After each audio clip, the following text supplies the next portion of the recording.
Hi, I wanted to talk today about education. We think traditionally of education as a scenario where the teacher's standing up in front of the classroom, the kids are sitting in their desks and listening. But we also want to think about, is this the best way to educate? Is this the only way to educate? Or are there other options or things that we can use? And one topic that's become hot within the education circles are educational games. And so I wanted to talk a little bit about what is it that's interesting and intriguing about educational games. First, there's been a lot of research, academics, and institutions studying games and how they can be used to educate kids. There are plenty of journal articles out there. Here's one right here, Games for Health. And there's also journals and articles being published on education specifically.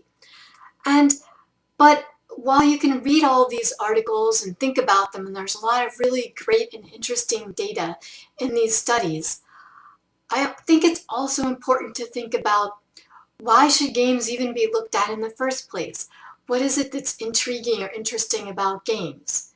First of all, over 90% of kids already play video games. So there has to be something about the games that's drawing them in and engaging them. So we have to dig deeper into thinking, what is it that's in these games that gets the kids interested? Is it just because it's monsters or shooting games or so on? Or could the content and information in the game be different and yet kids still be interested? One thing about the games is that the kids get rewarded in the games, and there's a lot of information. It's delivered in a way that they like, in a way that intrigues and interests them. Rather than just listening and sitting statically in a chair while someone talks at you, you can actually do things. You can use your hands, you can think about what you're doing, you can engage with the characters on the screen. And so you're actually learning by doing things and by thinking in the spur of the moment, rather than just passively sitting and listening and trying to absorb the information. So I think that's one of the most compelling things about games, is it really immerses you and gets you involved in what you're hearing, experiencing, and learning about. Plus you're getting rewards through the games by the activities that you take, and if you do them well and you're showing that you're excelling at the game, you understand the game mechanics and what you need to do to get rewarded, then you can get extra points, maybe special hat for your character, whatever kind of rewards that the game gives. So I think these are some of the really compelling things that happen in games today. And in developing our game, these are some of the issues that we struggled with and that we faced. And we feel like we did a really great job at integrating these two parts of the game. On the one hand, trying to teach kids about something, and on the other, being fun. Because at the end of the game, at the end of the day, if the game isn't fun, then you don't have anything.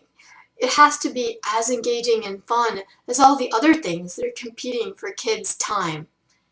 So that's an important aspect of what we did. And we didn't just decide ourselves, hey, this is what we think is fun.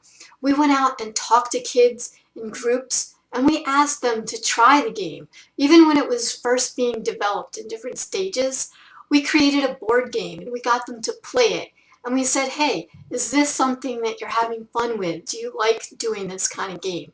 We even got input on the initial topic of the game. So we didn't just come up with the idea of racing strategy game on our own.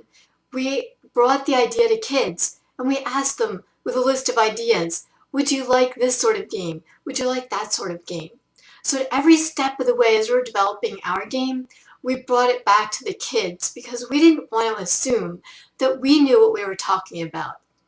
So I think these are some really critical things that people need to think about and do when they're developing educational games. I hope you enjoyed learning a little bit with me about educational games and thinking about some alternatives for how we can teach kids in the classroom, because the traditional ways don't always work for every kid. And while we do have to learn some information and have information imparted to the kids through the teachers, there's also other things that we can add in and other fun things that we can do to engage kids, because each kid is going to learn by a different method. And so I hope you just thought a little bit about how games can be used in education. Thanks for listening to us. I'm Candice Hughes, CEO of AdapTac Games. Thank you for listening.